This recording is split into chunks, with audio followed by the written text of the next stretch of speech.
Estás escuchando Tomb Raiders, una joya de podcast. Hablamos de arte, creatividad, entretenimiento y muchas otras cosas. Con Mike López y Lalo Guerra.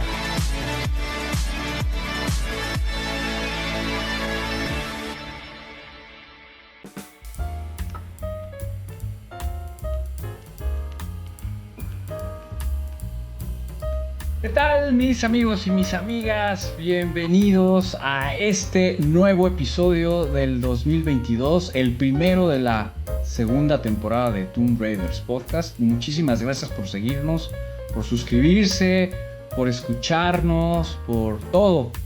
La verdad es que es todo un honor haber logrado 20 episodios en el año pasado, en el 2021, y ahora estamos arrancando con el primer episodio, que todos han sido unas joyas, la verdad muy divertidas, y hoy tenemos un gran invitado, pero antes quiero saludar al mismísimo Eduardo Guerra. ¿Cómo estás? ¿Cómo estás, Mike? Muy bien, muy contento.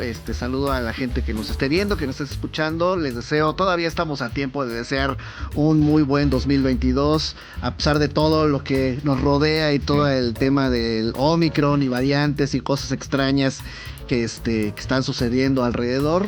Yo les deseo, además de todo, mucha salud, mucha abundancia en todos los sentidos. Y pues nada, yo contento de arrancar este 2022 con esta talla de invitado que nos estamos aventando, que estoy ya muy ansioso por empezar a conversar con él. Así es, como todos nuestros invitados, son unas joyas y dejan una huella aquí muy interesante. Antes de hablar con nuestro invitado, voy a dar una introducción de todo lo que ha hecho. Bueno, su nombre es Fernando Llera. Él es dibujante, escritor y actor, nacido en el año de 1951 en la Ciudad de México, que publicó sus primeros cartones en La Garrapata en 1970 y después en las revistas TV Farándula, Estrella de Cinelandia, Automundo y Fotomundo. A partir de 1972 realizó como escritor y dibujante las historietas de La Pantera Rosa, qué padre la verdad, súper fan, y de Bip Bip, El Correcaminos, para Editorial Novaro durante más de 12 años. Ahí donde además creó el personaje El Famoso Nick para la serie Domingos Alegres. En Editorial Posada fue colaborador de la revista infantil Cucurucho y Tío Ríos, donde también fue colaborador en varios números de Los Agachados de Ríos. Publicó la tira cómica Crónicas de Zapotitlán en 1995 en el periódico La Jornada. Como actor tuvo participaciones en las películas Hasta Morir, 1995, de Fernando Sariñana, y Borrar de la Memoria, en el 2011, de Alfredo Burrola. En teatro participó a lo largo de más de 15 años en las obras del escritor Germán Dehesa, en los foros Gandhi, El Unicornio y La Planta de Luz, y en televisión intervino en los programas El humor es una cosa esplendorosa, de 1985, y Mandarina Mecánica, 1985, de Imevisión, hoy TV Azteca. En 1996 participó como locutor y comentarista en Nuestro Domingo de Radio Fórmula y de 1999 al 2004 en Por la Libre con los Naucayacas. De 1995 al 2004 intervino en Radio Red como uno de los conductores del programa Radio Red Onda. Hasta el 2007 fue uno de los conductores del programa Radio Muégano y sus cartones se publicaron en el periódico Reforma del 2004 al 2006, al igual que la revista Dónde Ir, 2010. En 2016 fue entrevistado como parte del documental Novaro, El Coloso Mexicano, de Andrés Pardo Picón. A partir del 2006 y hasta la fecha, publica cartones editoriales en el periódico Excelsior. Bienvenido, Fernando. Un abrazo. Muchas gracias. Muy amables en recibirme en su programa. Bueno, ya dijiste todo lo que tienes que decir de mí, ya no sé ahora ya qué voy a responder, ya me quedé sin tema. Ya soltaste toda la sopa, pero de todas maneras me da mucho gusto estar con ustedes. Fíjate que los admiro a ustedes dos porque se tomaron el trabajo de averiguar, de investigar, de hacer una labor ahí de sondeo de mi biografía, pues. Porque yo sé que cuando de pronto tiene uno que entrevistar a alguna persona y no conoces mucho de su trayectoria, te empiezas a meter en vericuetos muy especiales, ¿eh? A mí me tocó en los programas que hacía yo con Germán Dehesa, que una vez Germán no pudo asistir al programa. Nos quedamos, mi compañero y yo, era Ricardo Barona y yo, que le hacíamos la contraparte a Germán Dehesa. Nos quedamos solos ahí en la cabina, y de pronto entraron unos invitados que a nadie nos había avisado que iban a llegar esos invitados, y de pronto entran 3 señores de color, uno de ellos con un sombrero Stetson, y se sentaron ahí en la cabina listos para que los entrevistáramos. No teníamos ni idea de quiénes eran. Y entonces, pues bueno, empezamos ya sabes, a blofear, a tratar de disfrazar un poco nuestra ignorancia de estos personajes. Claro. Ya después nos dimos cuenta que era Compay Segundo, y venían desde Cuba. ¡Wow! Venían desde Cuba a hacer presentaciones y a promover un disco que se llamaba Buena Vista Social Club, ¿no? Social Club, exactamente. No, pues de los grandes. Un saludo a todos nuestros amigos cubanos que nos escuchan. Sí, caray, oye, qué pena que nos agarraron así. Con los dedos en la puerta, man. Sí, caray. Ya después ya nos informamos de quiénes eran, y pues bueno, afortunadamente la entrevista salió bien, y pues fíjate que incluso hasta nos ayudó, porque ellos empezaron a decir cosas que yo creo que un entrevistador que los conocía pues no les hubiera preguntado, porque eran obviedades, pero pues estos señores se portaron muy, muy, muy generosos y nos platicaron de toda su trayectoria. Así que bueno, para nosotros fue una escuela, una clase de música cubana. Y de improvisación. Pues, claro. Además. Acá lo divertido es que yo sí, la verdad, le dedico mi tiempo y también Lalo, para pues investigar y ver proyectos que quizás mucha gente no sabía, o que de repente nos encontramos con algún productor que, además de ser cineasta, hizo una escultura aquí en la ciudad de Dallas. Entonces uno, pues sí, uno se va informando de cosas que quizás no te das cuenta, y eso está padre, pues tener toda esa información del trabajo que ha hecho la gente, y hay que reconocerlo. Y pues vamos a las preguntas, ¿cómo ves? Viene, así, ya estoy listo para la Inquisición. Ahí va la primera. Pues primero que nada, gracias otra vez. Sí, como Eduardo y yo, que somos diseñadores gráficos y caricaturistas, pues se nos hace increíble tener a una persona que también tiene ese gran talento. Y oye, tuviste la fortuna, que yo creo que cualquiera de nosotros quisiéramos tener, de dibujar a la Pantera Rosa en cómics. Y que yo le decía a Lalo el otro día, oye, pues es que yo los primeros cómics que leía de chavito no eran de superhéroes. Era de la Pantera Rosa, el Pájaro Loco, Porky, Mickey Mouse, y eran buenos. Por ahí, de hecho, tengo otros que he conseguido a lo largo del tiempo, y eran menos complejos. Bueno, Mafalda. Ya después, en la secundaria, prepa, entras a los superhéroes, pero claro, un cómic no es necesariamente un superhéroe. Yo lo que te quiero decir es, o que te quiero preguntar, ¿cómo es el primer encuentro de Fernando con los cómics y las caricaturas? Bueno, pues yo creo que como todos los chavitos a cierta edad empiezas a comprar cómics. Yo me acuerdo que yo leía las historietas de Novaro, pues porque mi papá en aquella época las compraba. En todas las esquinas de la ciudad había kioscos donde vendían historietas, cómics. Cosa que ya no hay, eso ya se perdió. Creo que ahora tienes que ir a una tienda especial para comprar tus cómics, pero antes en cualquier esquina encontrabas el kiosco y al voceador que te vendía los cómics. Entonces llegaba mi papá todos los fines de semana, los viernes, llegaba con un tambache de revistas de Novaro, y entonces nos la repartía. A mí me daban las de los vaqueros, el Llanero Solitario, Tarzán, Turok, Pero a mí me empezaron a gustar más las de muñequitos de otra manera, o sea, el conejo de la suerte, el pájaro loco, Tom y Jerry, cuentos e historietas de Walt Disney. Y ahí fue donde empecé a enamorarme de los cómics. Y luego, cuando entré a la escuela, estaba yo en la Escuela Moderna Americana y estábamos estudiando inglés.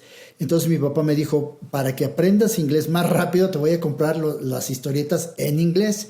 Y entonces creo que iba a Sears o a uno de estos lugares donde vendían revistas en inglés, cómics americanos, y me los llevaba a la casa para que ahí yo practicara el idioma. Y ahí fue donde empecé yo. Me gustaban mucho las historietas de Huckleberry Hound y las de todos los personajes de Hanna-Barbera, Yogi, Tiro Loco, el Don Gato y su pandilla, los Picapiedra. Ahí fue donde me empecé a enamorar, digamos, de los cómics. Y incluso yo empecé a hacer mis propias historietas y se las vendía a mis cuates de la cuadra, las hacía y salía yo a venderlas. Eso fue. Fui dibujante y voceador además al mismo tiempo. ¿Qué edad habrás tenido en ese entonces? No, pues en esa época yo habré tenido, y déjame decir, pues unos 8 o 9 años fue cuando empecé yo a eso, fíjate, sí. 8 o 9 años, y todavía hasta la fecha sigo en lo mismo. Sí, yo sé. Oye, y estos cómics que hacías, los que salías tú a vender como autor, ¿eran adaptaciones de caricaturas que veías? ¿O eran tu propia versión o eran tus personajes? No, empecé a hacer personajes, pero no se vendían. Entonces dije, bueno, voy a hacer historietas de personajes que ya se conozcan para que haya esa atracción y que haya ese interés por comprarlos. Y entonces hice historietas de Huckleberry Hound, de el oso Yogi y de los Picapiedra, pero después ya empecé a hacer mis propios personajes. Me acuerdo que uno de mis primeros personajes fue precisamente el mafioso Nick, que después ya lo logré meter en Editorial Novaro, pero empecé a hacer historietas sobre este mafioso, que era... yo me inspiré en las películas, en aquella época se pasaban mucho películas de la Warner Brothers en la televisión, las películas de Humphrey Bogart y James Cagney, Edward G. Robinson, los gángsters de la pantalla. A mí me gustaban mucho esas películas, muy viejas, por cierto, y me inspiré en Humphrey Bogart para hacer el personaje del mafioso Nick. Y esas las empecé a vender y pues bueno, con cierto éxito. Bueno, también eran mis amigos y las revistas eran de unas 6 páginas cuando mucho, ¿no? Eran cortitas. Ya siempre. Esto fue en tu época de la primaria. En los 50s y 60s.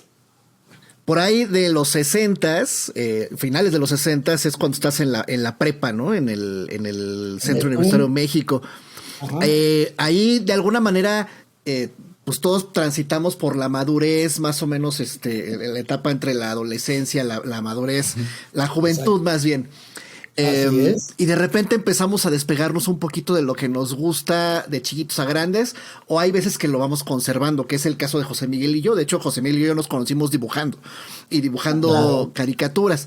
En tu caso, ¿cómo fue esa transición? O sea, tú te llevaste esta parte de niño, de ir dibujando, de ir haciendo personajes, eso, a la prepa, y también, yo no sé si como nosotros te divertías dibujando a los profes y a los compañeros y todo esto, y eso fue material para que tomaras la decisión de estudiar o prepararte para esto como tal, o cómo fue esa transición de niño a joven durante la prepa, y hacia dónde fue que te llevó posteriormente de la prepa, hacia qué fue lo que estudiaste. Bueno, pues mira, la primaria la terminé en la Escuela Moderna Americana y entré en la secundaria, y ahí fue donde empecé bien a utilizar los dibujos como pues una forma de expresarme y discretamente burlarme de los maestros, porque hicimos un periódico mural entre un amigo y yo, estaba en la entrada de las instalaciones de la secundaria del Instituto México, y en el periódico mural inventé un personaje que se llamaba Pepito Cantarranas, que era un alumno de ahí de la secundaria, Y los maestros eran realmente los maestros de nosotros y cada episodio era con la caricatura de uno de los maestros. Una era lo que nos pasó en la clase de química, de física, en la clase de historia, bla, bla, bla. Y tuvo, pues, obviamente, pues, éxito por las caricaturas de los maestros. Claro que después el director de la escuela me llamó y me dijo que no podía yo seguir usando las caricaturas de los maestros, porque era una forma de faltarles al respeto. Entonces, bueno, ya quitamos a los maestros y de plano ya dejé de hacer la historieta porque pues ya no tenía caso, no tenía mucho chiste el puro Pepito Cantarranas sin nada, ¿no?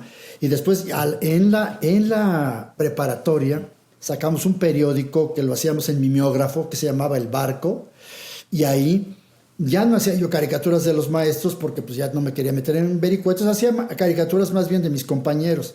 Pero me acuerdo que empecé a hacer caricaturas de los maestros en hojas tamaño carta, las entintaba yo y las guardé en mi escritorio. Y uno de mis compañeros las vio y dijo, no, ¿sabes qué? No las guardes, vamos a ponerlas a pegarlas en la pared, en la parte de atrás del salón, para que todos las podamos ver. Y lo que hacíamos era, las dejábamos ahí y quitábamos la caricatura del maestro que iba entrando en ese momento. Ya ves que nos iban a ir. Para que no se viera él. Pero de todas maneras, fíjate, llegaban y decían, oigan, estoy viendo las caricaturas de mis compañeros maestros, pero no veo la mía, ¿dónde está? Entonces hubo maestros que nos pidieron que su caricatura estuviera ahí en la parte de atrás. Claro que todo nos vino abajo porque se nos olvidó quitar la caricatura de una maestra, era de las pocas maestras que había en esa época en el CUM. Y la maestra sí no tenía sentido del humor y de pronto entra al salón, ve su caricatura, se puso como pantera y nos dijo que quitáramos todas estas caricaturas, se las diéramos y ella iba a ir a la dirección a presentárselas al director. Claro, se las llevó al director, el director dijo, bueno, pues está bien, las tienen en su salón, no hacen ningún daño, pero bueno, ya vamos a tratar de que ya no estén ahí en exhibición, ahí en el salón, por respeto a la maestra, ¿verdad? Y entonces pues ya ahí se acabó. Pero pues de ahí empecé a tener esta inquietud de hacer más públicas mis caricaturas. Y pues afortunadamente una de mis abuelas, mi abuela materna, uno de sus pacientes era Eduardo del Ríos. Y entonces ella fue la que me dijo, oye, pues ve a ver a Ríos y a ver si de alguna manera él te puede orientar hacia dónde puedes llevar tus cartones para que se publique. Y así fui a casa de Ríos, me recibió muy bien, muy, muy amable. Me recomendó con sus compañeros que estaban publicando la revista La Garrapata. Ahí llevé mis cartones, los aceptaron, los publicaron, ahí no nos pagaban, era de gorra todo, gratis, pero de ahí ya empezó pues ya se empezó a hacer la bolita de nieve y a veces empezó a crecer, y empecé a buscar otros ámbitos. Y así empezó mi carrera, ya ni siquiera estudié publicidad, pero pues no tiene nada que ver con las historietas, claro. ¿No? Era solamente para cumplir el deseo de mi papá que quería que tuviera yo una profesión. Sí, claro, ¿no? De alguna manera tener algún respaldo académico, Pues sí, pero yo no sé si... Nada, te voy a decir. Es lo que te iba a decir, o sea, al final del día, tuviste tu licenciatura, pero, digo, por ahí si las fechas más o menos me cuadran, pues estabas trabajando o mandabas tus historietas a La Garrapata, más o menos a la par de la prepa, y yo me imagino que las fechas de universidad, ¿no? Que yo creo que era... Perdóname, que yo creo que era lo que donde estabas canalizando más tus intenciones de crecimiento y desarrollo profesional, ¿no? Exactamente. Sí, bueno, pues ahora sí que era multifuncional. Mientras estaba estudiando, también estaba yo trabajando. Y después dejé La Garrapata, pero me fui a trabajar a Automundo, a Fotomundo. Hacía yo una página en Automundo sobre automóviles, en Fotomundo sobre fotografía. Y también estuve trabajando en Cinelandia, que era una revista de cine, esa era su especialidad, y hacía yo una especie de parodia, así como en las que salían en la revista Mad, ¿te acuerdas de la revista Mad? Uh-huh. Hacía parodias de las películas, pues yo hacía en una sola página, hacía yo más o menos una parodia de las películas que yo iba a ver en esa época, y tratando no de imitar mucho el estilo del Mad, porque pues también no tenía yo tanta habilidad, pero así estuve haciendo eso, y Y hasta que de pronto se me ocurrió meterme a hacer historietas en Novaro. Esa ya es otra historia. Claro, oye, y a ver, pues, síguenos contando esa historia, porque a mí lo que me intriga saber es, bueno, todos los que nos están escuchando seguramente también quieren saber de, pues, la Pantera Rosa, el Correcaminos, que son personajes, pues, muy conocidos y muy queridos, que también siento que se ha perdido un poco esa narrativa, ¿no? De genialidad y de creatividad. Tú, pues, obviamente la tienes. Quiero que me respondas cómo fue que te contactaron o cómo fue que lograste dibujar a la Pantera Rosa y cuál es tu personaje favorito para dibujar. Bueno, ahí te va. Pues yo entré a Editorial Novaro gracias a un compañero de la revista Cinelandia, que él era reportero de medios y tenía algún contacto con alguna persona que trabajaba ahí en Novaro. Entonces me dijo, ve a ver a fulanito de tal ahí en Novaro y dile que eres dibujante y llévale alguna muestra. Entonces llevé al mafioso Nick. Entonces hice una historieta de prueba, se la llevé a esta persona y él me contactó con un señor que se llamaba Alfredo Cardona Peña, que él se dedicaba a editar el título de Fantomas y bueno, algunos otros más. Pero Fantomas esa era su principal labor. Le presenté al mafioso Nick y dijo, ok, vamos a publicarlo en una serie. Tenemos una serie que se llama Domingos Alegres y salen 4 títulos al mes, un título cada semana. Entonces tú vas a estar en una semana, va a salir tu mafioso Nick. Así estuvimos 6 meses y quitaron el título de Domingo. Cambiaron más bien todos los títulos de Domingos Alegres, los cambiaron por otros y el mafioso Nick salió bailando. Pero entonces me llamó a Cardona Peña y me dice, oye, tu estilo del mafioso Nick se parece mucho al estilo de las caricaturas de la Pantera Rosa y nosotros necesitamos cubrir nuestra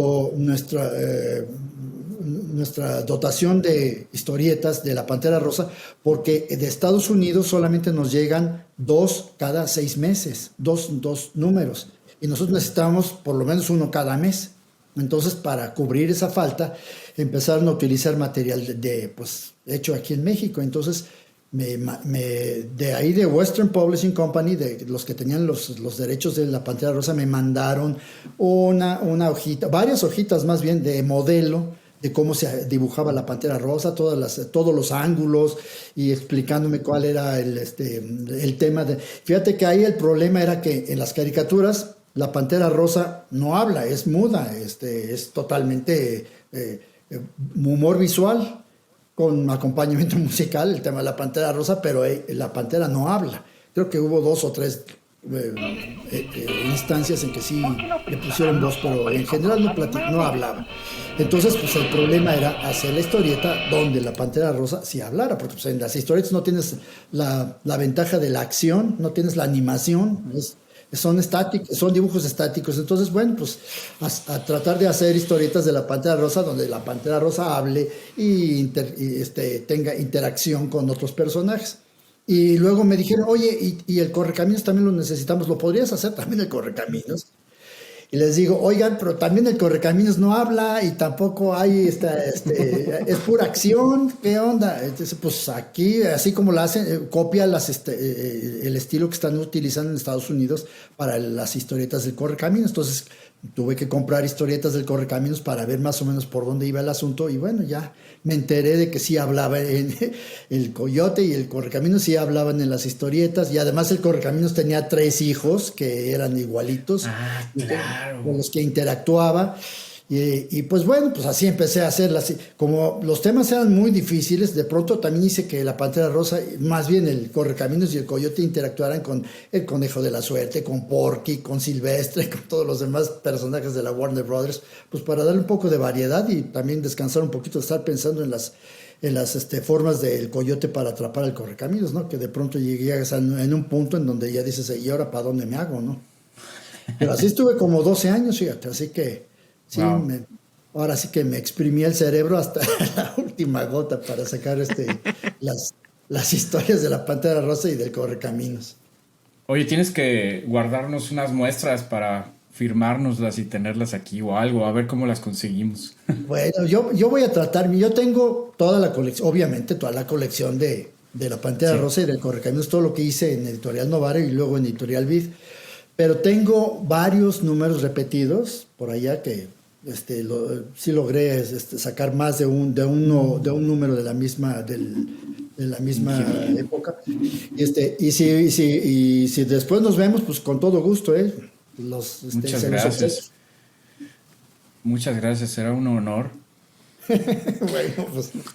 Okay. Oye, Fer, antes de la siguiente pregunta de guión, hay una entrevista que me encontré en YouTube que es parte del documental de Editorial Novaro y es un fragmentito donde tú estás platicando que te esperabas una cosa cuando te dijeron, ay, vas a trabajar en Editorial Novaro, que cuando llegaste como que medio dijiste, ay, no era como yo me imaginaba, pero el tráiler de la entrevista lo cortan ahí y me quedé con las ganas, porque no encontré el documental completo, entonces no sé si nos puedes contar esa mini historia de lo que te imaginabas y cómo era en realidad las oficinas de Editorial Novaro y qué tanto te decepcionó, que yo imagino que después te decepcionó, pero te volviste a enganchar y enamorar de tu lugar de trabajo. Pues sí, bueno, no era mi lugar de trabajo porque yo trabajaba en mi casa y tenía que ir hasta allá. Estaban en Naucalpan, allá muy fuera, en el Estado de México, no estaban en la ciudad. Entonces yo me tenía que echar unos buenos viajes cada vez que iba yo a entregar el trabajo. Pero sí, la primera vez que fui, yo iba ilusionado y yo pensé que iba a llegar a, pues no sé, era como, dije, voy a llegar a una Disneylandia mexicana, o sea, no va a haber juegos, pero va a haber personajes, va a haber grandes cuadros con las figuras de todos las estrellas de los cómics, de las historietas de Novaro. Me imaginaba algo totalmente diferente a lo que llegué y era... Es una oficina era una burocracia, haz de cuenta que estaba sentado en una oficina de tesorería o de gobernación. La secretaría del cómic. Ándale. O sea, había una corte que parecía hasta una delegación de policía, o sea, porque tenían unas como separaciones de madera, pero bajitas como para que llegaras tú a ponerte interponer una denuncia, una queja. Y así era, y era un local enorme, bueno, eran como 3 pisos, yo llegué al segundo y era un espacio enorme, lleno de escritorios, todos así con estas particiones, no eran como los de ahora, que son así como paneles, sí, sino que eran como los que vemos en las películas viejas las redacciones de los periódicos. De las películas viejas. Entonces, escritorio tras escritorio, y alrededor estaban las oficinas de los jefazos, ¿no? Entonces, todos los que estaban en el cubículo de en medio eran nada más eran los peones y los demás eran los capataces. Claro. Y llegué, pues, y dije, esta es una burocracia, entonces, ¿en qué saco ficha y me presento en cuál escritorio o en cómo está el asunto? Y sí, pues ya sí me decepcioné un poquito. Después ya bajé a las rotativas, a donde ya imprimían las historietas, y cuando ves que están saliendo las historietas, pues dices, bueno, ya aquí ya más bien sí parece que es Editorial Novaro, porque ya veo portadas de revistas con muñequitos, con personajes. Ya era un poquito más divertido ver ese movimiento de la rotativa, cómo van saliendo las tiras, ¿no? Y para que después vayan encuadernándose, y cómo se imprimen, y los colores, y bla, bla, bla. Pues eran más interesantes realmente la rotativa, toda la cuestión de la impresión allá abajo, que las oficinas editoriales, ¿no? Pero pues bueno, ya después ya se acostumbra uno a que todas las oficinas editoriales son así, no son divertidas, no hay ni siquiera pósters ni carteles con los personajes de las historietas, sino que la gente es otro tipo de personas, ¿no? Son pues, editoriales, ¿no? Pero entonces todo esto tú lo hacías en tu casa, o sea, te daban como el guión o algo así, tú te dedicabas a trabajar en tu casa. Yo no trabajaba, sí, no, y creo que ninguno de los dibujantes trabajaban ahí. Ahí era la redacción, hacían pues los negativos, hacían las traducciones, era donde borraban con wash los errores, corregían algunos de los dibujos. Pero no, los dibujantes y los escritores, pues todos estaban en sus casas. Y entonces toda la relación entre los editores y nosotros era por teléfono. Y cuando yo iba a entregar una historia, porque además yo hacía los guiones y yo hacía los dibujos, entonces yo no tenía que ni siquiera relacionarme con los escritores. Yo hacía todo el trabajo, inclusive las portadas, y ponía el color, o sea, la guía del color. Entonces, pues no tuve relación con nadie más que las personas que me recibían, que fueron cambiando conforme los años fueron pasando, las iban cambiando y iba yo con diferentes personas, pero iba yo, entregaba mi trabajo y punto. Y a veces me sugerían alguna historia para La Pantera o alguna historia para El Correcaminos, pero pues no era lo normal, no era lo de siempre. Y entonces ya me iba yo a mi casa, tenía que regresar a la semana siguiente para que me pagaran, porque ahí había que ir a la caja que te pagaran. No era como ahora que te pueden depositar electrónicamente en tu casa, en tu banco. Entonces, pues sí, me tenía que echar mis vueltas. Cuatro veces al mes tenía yo que lanzarme a Novaro, a veces a entregar y a veces a cobrar. Pero y la mayoría de los dibujantes así trabajábamos en esa época, o sea... Al principio era más complicado porque tenía yo que hacer los dibujos a lápiz y entregarlos en Novaro para que los mandaran a Estados Unidos, los aprobaran y luego me los regresaran y decían, ya lo aprobaron allá, ya puedes entintarlos.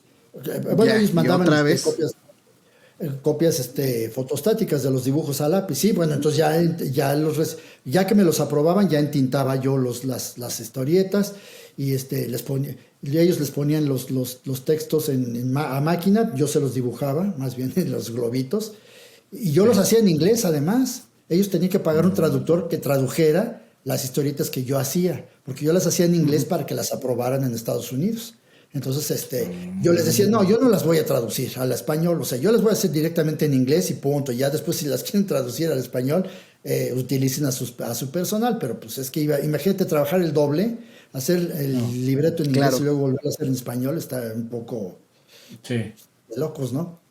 Y así estuve trabajando hasta que ya llegó un momento en que en Estados Unidos, bueno, fui a Western, allá a Estados Unidos, a visitarlos.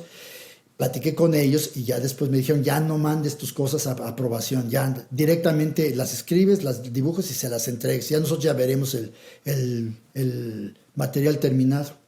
Entonces, pues, eso ya me quitó un poquito de pérdida de tiempo. Y entonces ya las hacía yo directamente todas completas a mano y las entintaba y ya las entregaba ya listas para que las llevaran a la impresora. Bueno, primero al traductor y luego a la impresora. Hasta que tronó Novaro, ya en el 85 ya nos dijeron, ahí se ven, esta editorial ya quebró, ya no sé qué problemas económicos tenían, y pues cada quien a su casa. Y así ese fue el fin de Novaro. Sí. Pero ahí te fuiste colocando en distintas editoriales, ¿no? Y también empezaste bueno, no sé si en ese momento empezaste a diversificar, porque estuviste, con base en lo que veo de tu biografía, estuviste como en varios foros y en varios lugares hasta el día de hoy que estás en el Excelsior, ¿no? Que a lo que iba yo, con el cierre de la pregunta del guión era, ver cómo ha sido la evolución en la técnica de tu chamba. O sea, en aquel momento hablabas de fotostáticas, en tintar, y hoy en Excelsior, pues te encuentras con la tecnología, el Illustrator, el Photoshop, o cómo es la plataforma y la forma como ves de diferencia cómo se trabaja el día de hoy. No, bueno, pues es toda la diferencia del mundo. En aquella época tenías que trabajar en el papel normal, yo me acuerdo que yo usaba la cartulina Vellum, que es muy resistente a la tinta. Trabajaba yo con tinta china, Pelican, y con plumillas, Giot, yo creo que se llamaban Giot, algo así.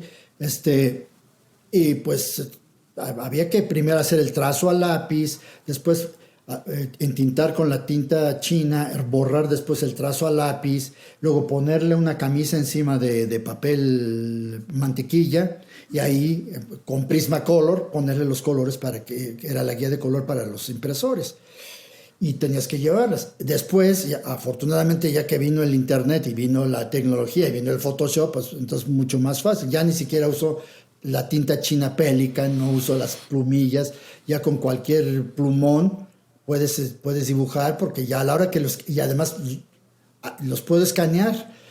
Y lo puedo escanear ya hasta con mi celular. Puedo escanear los dibujos con el celular, los paso a la computadora, ahí ya los meto a Photoshop, ya les pongo su color, ya les pongo todos los efectos que yo quiera, y de ahí los mando electrónicamente al periódico. Ya no tengo que pararme no tengo que salir de mi casa, de hecho, para hacer toda mi maniobra. Esa es la enorme ventaja de ahora de la tecnología. Ya tienes, claro. Y además, yo me acuerdo cuando empecé a hacer caricatura política, me tuve que hacer de un arsenal de fotografías de imágenes de los políticos, de todos los actores de todo el ámbito de la política internacional, para sacar sus caricaturas y hacer los cartones. Ahora ya no, pues ya de hecho ya tiré a la basura todo ese arsenal de fotografías, recortes de periódico que tenía yo, porque ya ahora ya te metes a Google, buscas a fulanito de tal y te sale centenar de imágenes y ya escoges la imagen que mejor te parezca, de ahí sacas la caricatura y ya incluso de gente que nadie conoce, tú puedes sacar la caricatura de un personaje que en tu vida habías oído nombrar, ¿no? Entonces, toda esa ventaja que tenemos ahora, pues no la teníamos en aquella época. Teníamos que estar buscando las fotografías. Había un libro que se llamaba Diccionario de la Política Mexicana, donde venían los nombres de todos los políticos de esa época con sus fotografías y sus datos biográficos. Entonces, comprabas ese libro para tener ahí el arsenal y el archivo de quién era quién, ¿no? En la política. Y luego, pues también sacar de los artistas, de las sociales, de todo, ¿no? Sacabas la imagen de las personas, las buscabas ibas a la hemeroteca para buscar información, sacabas de los periódicos, recortabas todas las figuras para tenerlas en tu archivo, que era físico, en un folder, ahí estaban, y entonces cuando tenías que hacer caricatura de alguien, ahí buscar a ver dónde está el cuate a ver si lo tengo, porque luego a veces ni siquiera lo tenías, entonces tenías que salir corriendo a la calle a ver de dónde sacabas esa información, cosa que ahora ya no la tienes que hacer, en Google ya sentadito en tu cama, puedes hacer todo eso, ningún problema. Bendita la Qué buena onda. Sí, no. Qué bueno que nos compartas estas anécdotas, porque son anécdotas que quizás muchos sabemos, otros no conocen, y es bueno que sepan. Sobre todo chavos, ¿no? Que están ahora dibujando o están experimentando en casa. Tanto Lalo como yo, y seguramente tú has tenido alumnos en los que pues les enseñas la base de la ilustración. Pues ahora sí que yéndote directo a tu sketchbook, yo por acá tengo mis sketchbook que siempre estoy tratando como de explorar cosas nuevas, hasta como por terapia.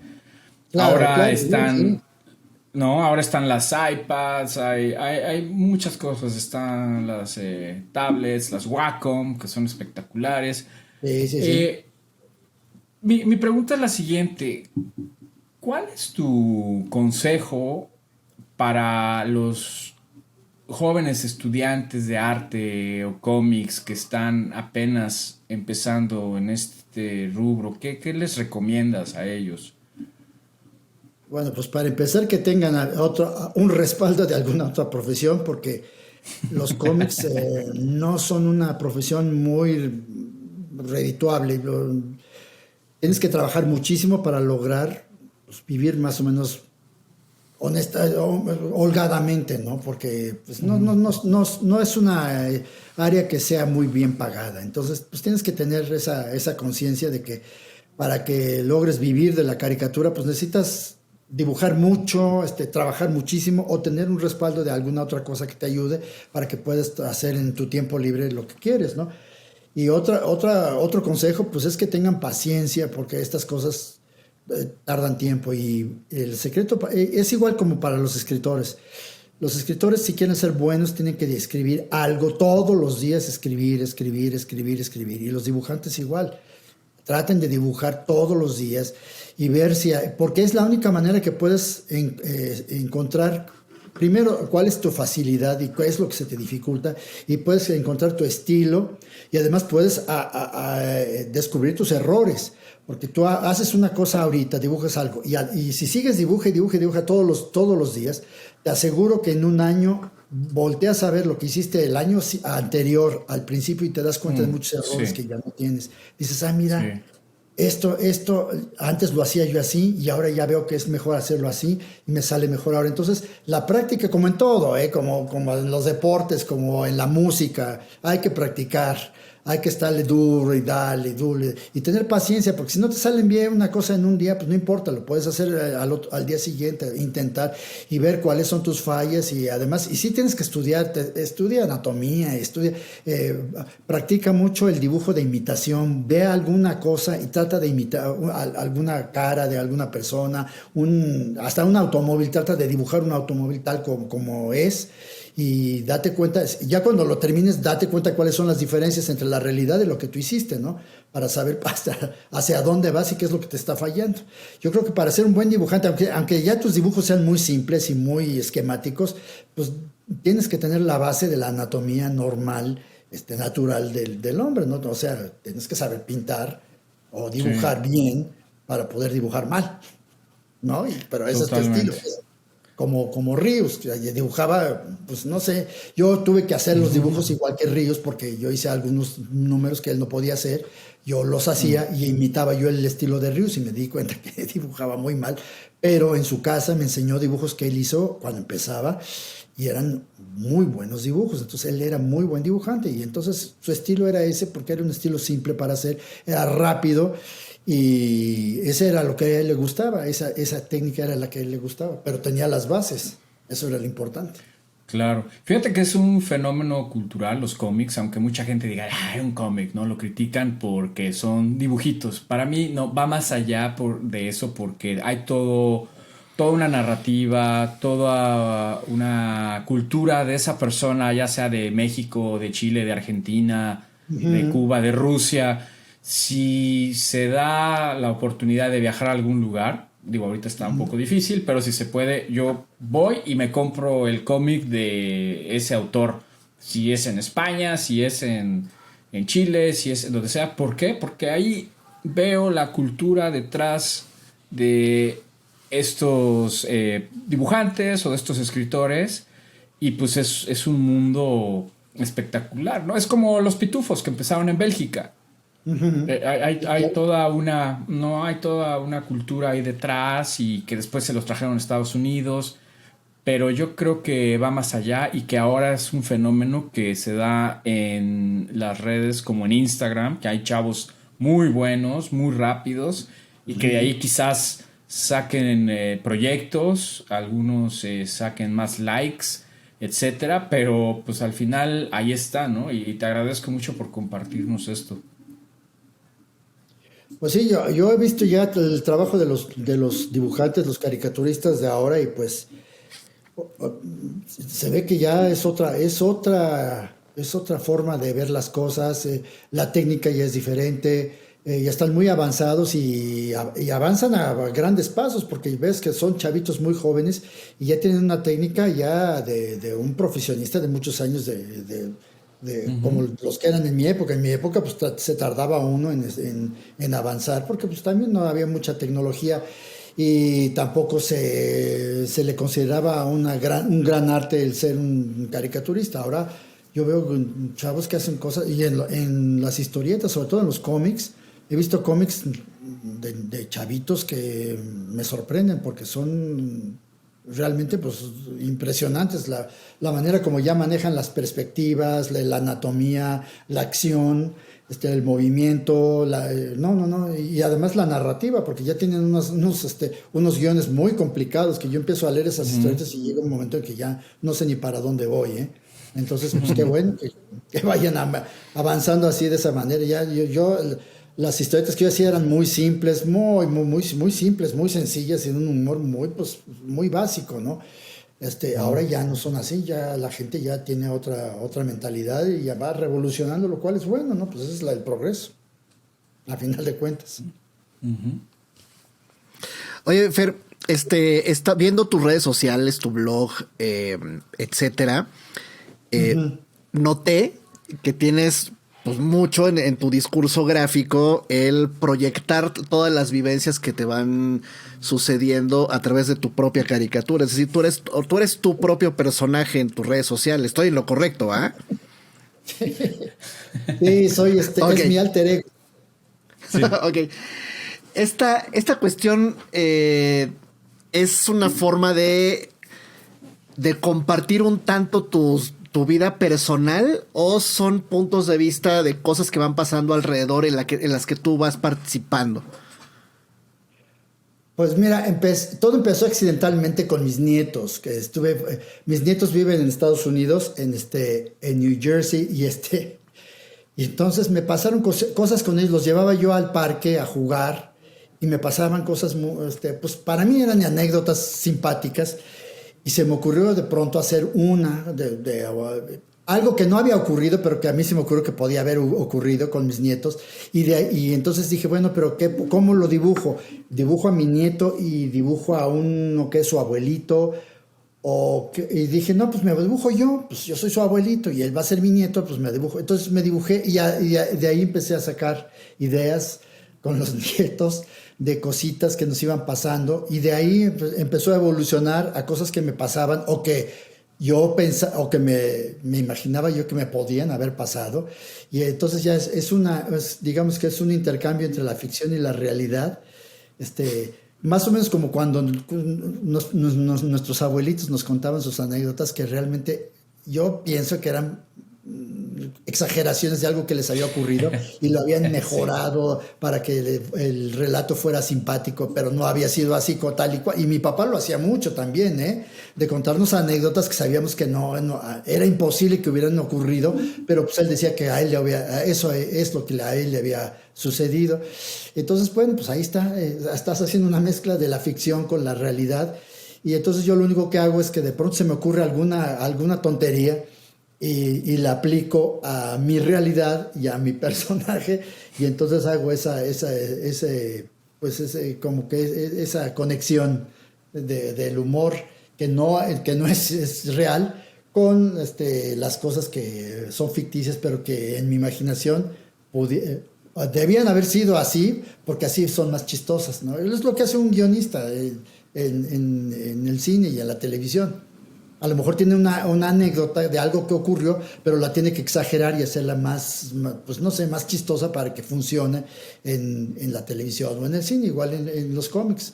Te vas basando en lo que te va a suceder. Además, creo que todo lo que hacemos en los cómics, yo creo que de ustedes también como dibujantes y como escritores, pues todo tiene su base en nuestra realidad, nuestra propia realidad, en nuestras propias experiencias. Pues no podemos hacer algo que no hemos experimentado, no podemos hacer una historieta de los extraterrestres que viven en Venus si no hemos vivido allá. Podemos inventar cualquier cosa, pero todo va a tener como ancla la realidad de la Tierra, de nosotros. Entonces, ¿por qué? Porque pues así somos y así es la conexión que tenemos, ¿no? Entonces, pues sí, a mí me parece un ejercicio muy divertido. Yo lo quise empezar con las anécdotas que tenían mis hijas de chiquitas. Por ahí tengo 2, 3 caricaturillas que nos pasaron así también. Esa es una buena beta, los hijos y los nietos, sí, cómo no, sí. Y nada más, bueno, yo por chamba y por un montón de cosas más, pues ya lo dejé, pero pues siempre me he estado con la cosquilla de regresar a hacerlo. Mike también tiene un cómic de las cosas que le pasan con su perro Rusty. Entonces creo que sí es un lugar común en el que todos tratamos de proyectarnos de alguna manera y de conectar nuestro ente real, nuestra entidad real que vive en este planeta con tantas cosas buenas y malas, en este mundo de fantasía donde nos caricaturizamos y hacemos este tipo de historietas y de viñetas, ¿no? A mí en lo personal la que más risa me da es la de donde estás llegando al 70º piso así con cara así de no sé si bajarme o no, pero sí, pero son muy divertidas. Es que yo creo que hay que aprovechar la experiencia personal para hacer humor, porque si no, ¿de dónde sacas tú el humor? Yo cuando veo a los comediantes gringos, a los que hacen sitcom allá, a los que hacen stand-up, te das cuenta de que, claro, exageran todo y le encuentran la cuestión humorística, pero casi todo está basado en cosas que a ellos les sucedieron en la realidad. Y eso es lo que hace que a la gente le provoque la risa, ¿no? Porque tú te identificas con esa situación, aunque no con lo que sucedió después, pero te identificas con las anécdotas, porque algo tienen de especial, porque son todos somos humanos, vivimos en el mismo planeta, somos de la misma especie y casi todos tenemos las mismas experiencias, algunos trágicas, cómicas, lo que sea, pero todos tenemos las mismas experiencias, todos fuimos a la escuela, todos tenemos papás, todos hemos sufrido la muerte de un ser querido, todos hemos tenido mascotas, un perrito, un gatito, y pues luego ya tenemos hijos, luego nietos y ya después quién sabe. Sí. Pero eso es lo principal, la experiencia que tengas con tus hijos, con tus mascotas, con tu trabajo, con tus compañeros, pues todo es aprovechable, todo lo puedes usar y claro, mientras no ofendas a nadie haciendo sus caricaturas y haces todo un personaje más o menos exacto, neutral, genérico. Como la maestra del CUM, ¿no? Que se ofendió. Sí, no, pues, también nosotros de babosos que no quitamos la caricatura de ella, se nos olvidó y la dejamos ahí. Pues, ahí vino la hecatombe. Bueno, nada más así rápido, en la WIC, Lalo, hubo una maestra que yo la dibujé con su chicle, ¿no? Normal, así caminando, es una bomba de chicle así gigantesca. Y al final dejó de comer chicle porque no le gustó verse mascando chicle, sí. Entonces, oye, a veces no nos... O sea, la afecté y no, porque yo creo que nosotros como caricaturistas, o en ese entonces, tenemos el poder de hacerle ver a la gente su realidad sin ofender, como dices tú. Pues sí, a veces puedes, pues, a la hora de hacer la caricatura puedes resaltar una característica física de la persona que esa persona no se había enterado que la tenía. O sea, claro, te ves normal y de pronto ves que alguien hace tu caricatura y dices, yo así tengo la nariz, ay caray, no me había fijado. Pero pues bueno, ok, esa es la función de la caricatura. Sí. En México somos muy susceptibles a ofendernos por las caricaturas. Ya me ha pasado que me han encargado caricaturas y a la hora que la haces, mientras más se parece a la persona, más se ofende. Oye, fíjate que también a la hora de dibujar y de tomar referencias, yo soy fanático del cine y he visto que tú también en tus redes, pues veo que sigues mucho James Bond, como también tu hijo Ricardo, por cierto, un saludo a Ricardo, es fanático de James Bond y todo, y me da gusto que seas una persona cinéfila.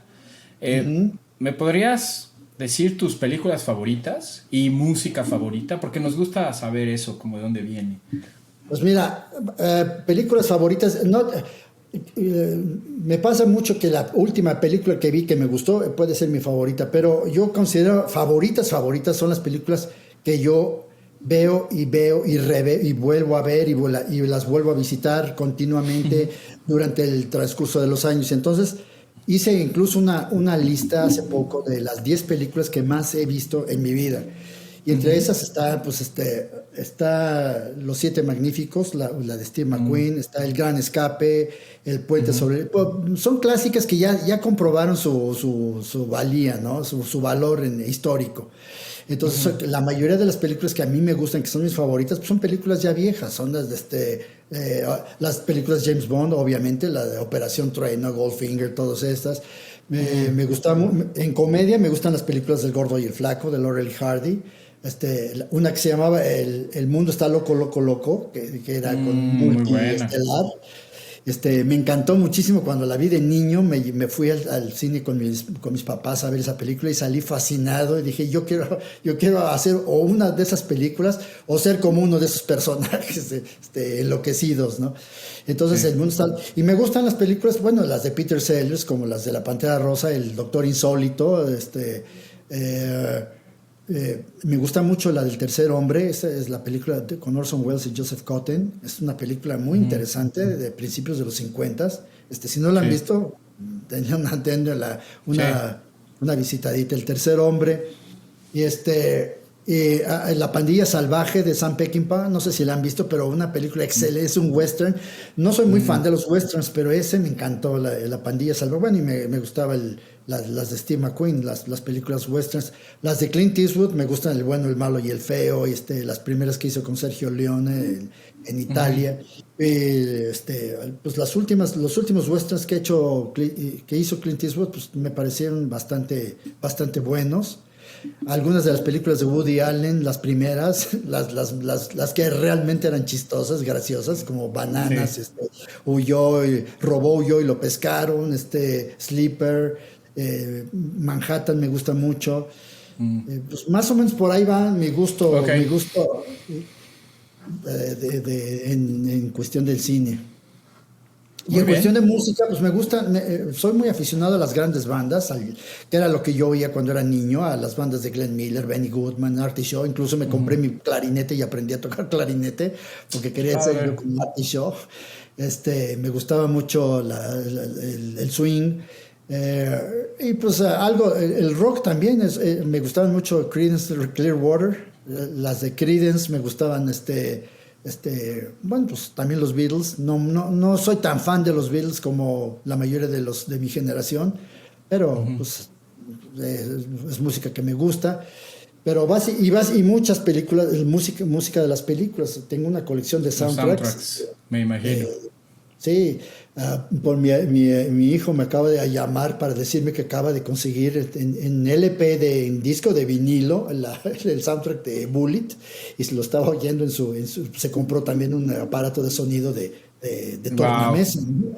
Y lo estaba escuchando y me mandó, nos conectamos para que lo oyera. Le dije, sí, pues así es como inclusive yo tengo todavía, conservo mi disco LP de vinilo de la película de Bullet, que era música de Lalo Schifrin, un buen jazzista.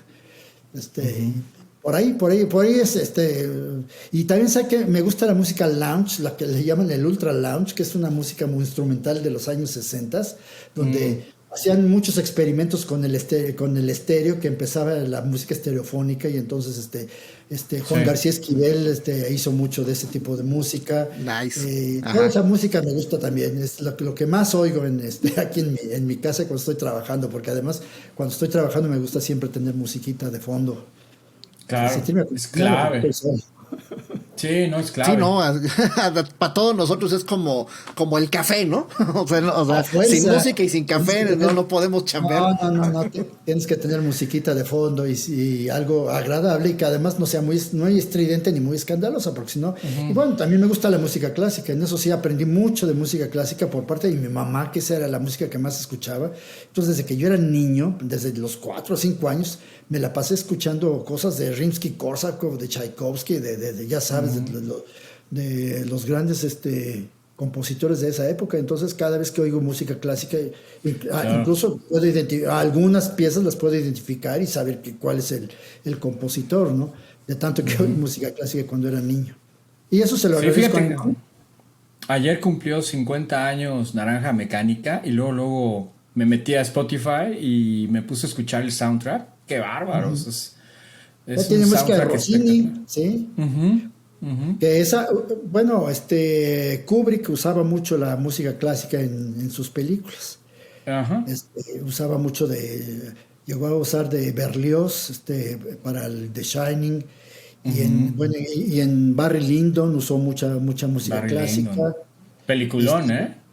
Peliculón, Barry Lyndon, sí es una de las grandes creaciones de Kubrick. El Resplandor y 2001 Odisea del Espacio, pues ahí Sí, claro. empieza con el vals el Danubio Azul de Strauss, Sí, y no, no, no. ya con eso ya sabes hacia dónde va toda la Y, situación, ¿no? y una cosa que tiene Barry Lyndon, fíjate que la vi, no sé, hace un par de años, después de mucho tiempo. Es una película que si tú le pones pausa cada 5 minutos, es un cuadro.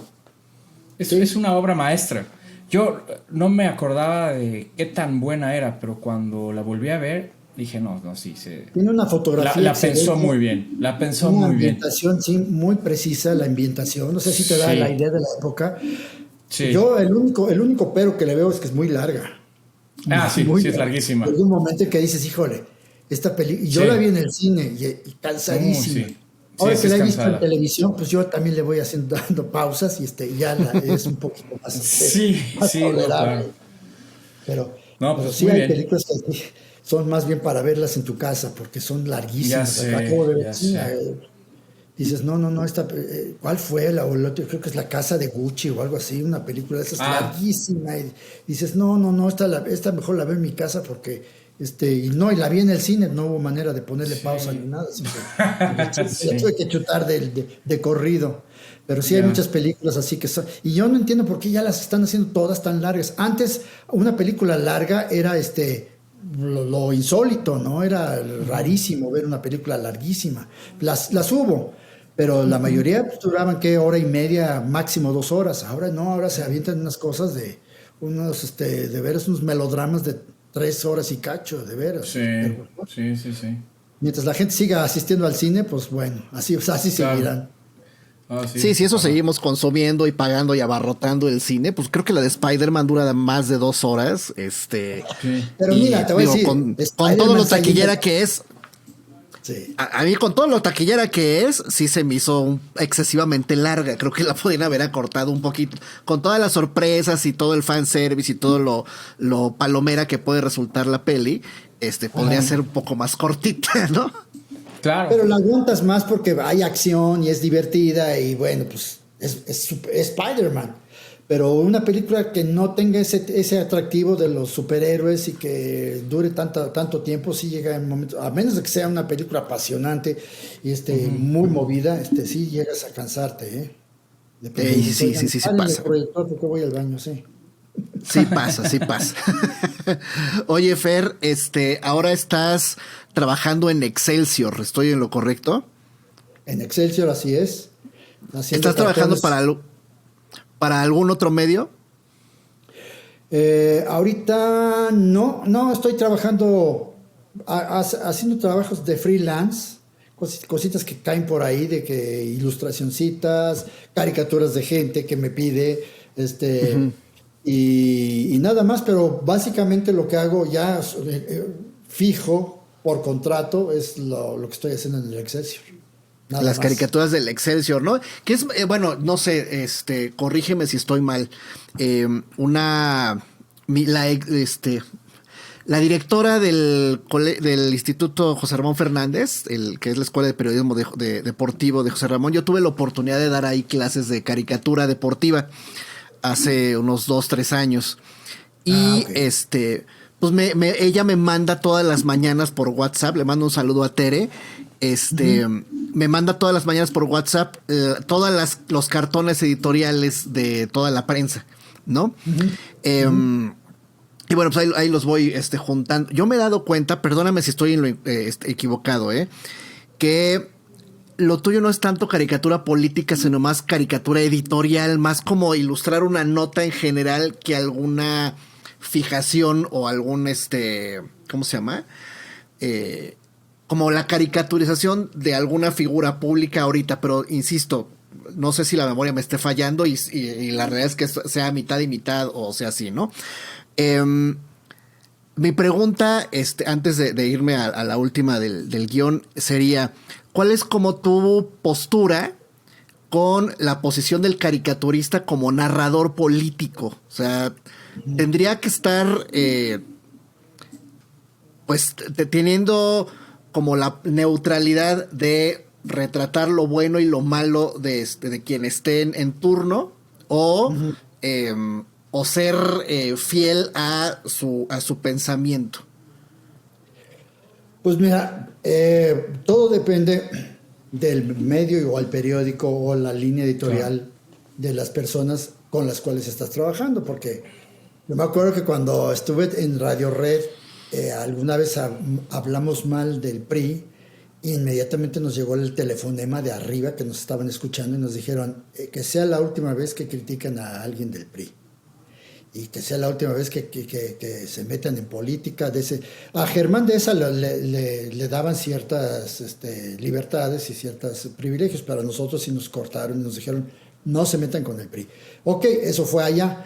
Luego vas a otros, y lo primero que tienes que hacer cuando vas a trabajar en un periódico es darte cuenta de cuál es la línea editorial que ellos manejan, qué es lo que se puede y lo que no se puede hacer. Entonces cuando te das cuenta de que hay cosas hay temas en los cuales no puedes entrar, porque seguramente te van a decir que eso no lo puedes publicar, entonces empiezas a hacer las cosas de otra manera. Hay periódicos como el Reforma que pues sí le tiran directamente al presidente en a gobierno, sí. al gobierno y están sobre de él duro y dale. Y creo que cada vez que sale el presidente a dar la mañanera, ya en la tarde ya están haciendo el cartón para burlarse de eso y sacarlo al día siguiente, ¿no? Yo he tratado de mantenerme un poquito al margen de todo eso, porque además todos los caricaturistas van por la misma nota. Casi todos, si tú empiezas a revisar los cartones diarios, te das cuenta de que cuál es la nota del día, porque todos se van hacia allá. Porque, sí. ¿No? Todos van más o menos por ahí. Entonces dices, pues, ¿yo para qué voy a hacer otra vez? A ver es como competencia de ver cuál de los caricaturistas es el más ingenioso y el que le saca más provecho a la nota. Pues no, entonces yo prefiero mejor irme a por un lado y dejar un poquito la política a los políticos y a los líderes de opinión y a los editorialistas, que esos digan y opinen lo que quieran.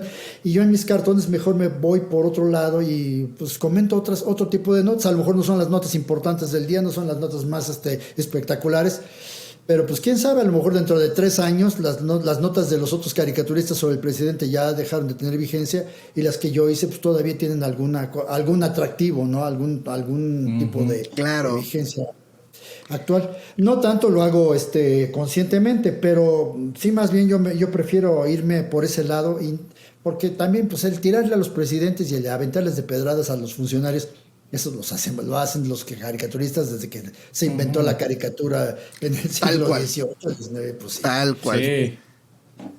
Entonces, pues por ahí va la situación y a veces se me hace más interesante hacer una nota sobre algún problema ambiental o por ejemplo lo de la pandemia que comentar alguna tarugada que dijo algún político al aire en un programa o en una entrevista o lo que sea, ¿no? Pues eso lo hacen siempre, los políticos siempre. Creo que fíjate que acabas de dar como en un punto muy cierto, ¿no? La problemática real como que se puede olvidar porque alguien dijo una cosa con alguna imprecisión o algún error y ya de ahí se agarra todo el gremio caricaturista para tirarle o para defenderlo y realmente el problema nunca se atendió, nunca ¿no? Se ataca, ¿no? O sea, realmente la raíz ahí está y ahí va a seguir. Y todo el mundo nos fuimos por la plantita que salió. Ya cortamos la plantita, pero la raíz ahí sigue, así que no tiene mucho caso, ¿no? Digo, son muy divertidos. Yo creo que lo respeto, pero bueno, cada quien lo suyo, ¿no? Claro, que yo creo que por aquí sería como la última pregunta que te tengo, ¿no? ¿Cuál es el legado que quieres dejarle a la gente con toda tu obra, ¿no? Porque al final del día la gente ve allá afuera monitos, ¿no? Pero en realidad es obra tan respetable y tan vasta y tan grande como la de José Guadalupe Posadas, que también hacía monitos, pero que también tenía su estilo, ¿no? Y yo imagino que tú tienes, aparte de tus cajas de cómics, pues debes tener un montón de bocetos, de originales, de publicaciones, de un montón de cosas que pues que voy viendo a la distancia y digo, pues ya tengo un montón de cosas. ¿Qué le estás dejando a la gente, a tus nietos, a los estudiantes, a un par de nerds como nosotros que siguen la carrera como tú, tanto tuya como de un montón de gente que pues, nos antecede y que a los casi 50 seguimos queriendo seguir ejemplos de este tipo de titanes? ¿Qué legado le dejas a la gente? No, bueno, mira, yo no pienso en legados ni pienso dejar nada, o sea, yo cuando me muera, yo todo se lo voy a dar a mi hijo. Ahí están todos mis monos, ahí están todos mis apuntes, todos mis historietas. A ver qué se te ocurre, qué haces con ellas, si las guardas, si haces una exposición o si las entierras ahí en el jardín. Haz lo que quieras, pero yo no pienso mucho en el legado. No, realmente, pues no sé si sea tan importante para uno pensar en lo que le vas a dejar a la gente. Yo trato de hacer mi trabajo. Trato de que mientras yo estoy viviendo, pues la gente se divierta con lo que yo hago. Ya una vez que ya me vaya yo, pues ya lo que suceda de hecho ya no lo puedo controlar, ya no está en mis manos, ya será de otras personas las que digan, bueno, si dejó legado o no dejó legado o lo vamos a tratar de descubrir, vamos a mandar a traer un arqueólogo para que nos descifre estos jeroglíficos que dejó este joven o este viejo y punto. Yo ya no me preocupo. No me voy a preocupar por el legado. Entonces, pues si les gustan mis dibujos y los quieren seguir viendo después de que yo me morí, adelante, qué bueno, mucho gusto. Ya. No, pues muchas gracias, Fernando. Oye, ¿nos puedes compartir tus redes, tu página, todos tus Mis redes canales? y mi página, pues, mira, ya ahorita es muy fácil porque pones mi nombre en Google y ya aparecen todas las redes, pero pues te lo puedo decir. Tengo dos blogs, uno con todo lo que publico en el Excelsior y otro que son todas las cosas que se me ocurren, mis opiniones sobre el cine, mis caricaturas donde yo aparezco, lo que yo pienso, bla, bla, bla. Entonces, uno es fernandoyera.blogspot.com. Ese es el de las editoriales. Y tengo el otro que es más las cosas mías, mis tarugadas, que es casi igual, es feryera.blogspot.com. Y pues bueno, estoy en Facebook. No tengo ahorita el dato de cuál es mi Facebook. Sí. Aquí la tengo, es facebook.com/FernandoYera. Exactamente. Y también estoy en Instagram. Y tengo páginas en Pinterest, donde está todo lo que me gusta. Tengo varios álbums ahí sobre todas mis caricaturas, todas las películas que me gustan, los actores que me gustan, los cartonistas, los caricaturistas que admiro. En fin, todo eso está ahí en mi Pinterest, que tampoco no tengo ahorita la dirección del Pinterest, pero pues por ahí la pueden encontrar. Te digo, se meten en blogs a Google y aparecen todos los datos. Perfecto, Fernando. Pues mil gracias, de verdad ha sido un placer tenerte y poder platicarte, escucharte. Algún día ya nos veremos físicamente y ahí nos tomaremos un cafecito. Estaría padre compartir y hablar más de cómics también con Lalo. Un día que me dé una vuelta allá a México. Y pues de nuevo, gracias Lalo, a ti por estar aquí. No, yo al contrario, feliz de haber conversado, de conocer y conversar con Fernando Llera. Siempre es bueno aprender, escuchar, y conocer sobre todo a la persona que está atrás de lo que uno ve, de lo que uno lee. Fue para mí un honor y te agradezco mucho, Mike, que hayas tenido el detalle de volverme a invitar aquí a participar, descubriendo esta joya de persona, man. Muchas gracias a Fernando por la conversación. Sí, seguro, aquí seguimos en este canal, ya saben dónde encontrarnos. Estamos en YouTube, Tomb Raiders Podcast, estamos también en Spotify. Suscríbanse, denos like, compartan para que esto trascienda y encontremos a Fernando Llera en unos 1000 años. Muchas gracias, un abrazo a todos. Gracias a ustedes, a los que nos están escuchando.